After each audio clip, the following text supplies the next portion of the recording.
Africa's first fully designed, tested and developed military fixed-wing aircraft took its maiden flight today. It went up at Wonderboom Airport, north of Pretoria. Manufacturers of the aircraft say the groundbreaking invention will create employment opportunities. It's also hoped that the plane will assist in combating piracy along Africa's coast. A first of its kind in Africa, manufacturers of the Alec aircraft held their breath as it took its first flight.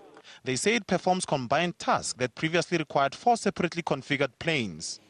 It integrates designs of attack helicopters and surveillance platforms with the ability to carry weapons, radar and electronic warfare systems. It's a multi-functional aircraft, multi-role. In other words, we can perform a number of roles which historically have had to be done by different types of aircraft. You look at visual observation, you can use smaller aircraft, but they cannot carry too much payload. So normally with the older systems and older electronic systems, they needed rather bigger aircraft to carry all of the electronics and the sensors required for that. Nowadays, electronics and avionics have developed to the extent where you can carry a huge amount of functionality on a much smaller aircraft.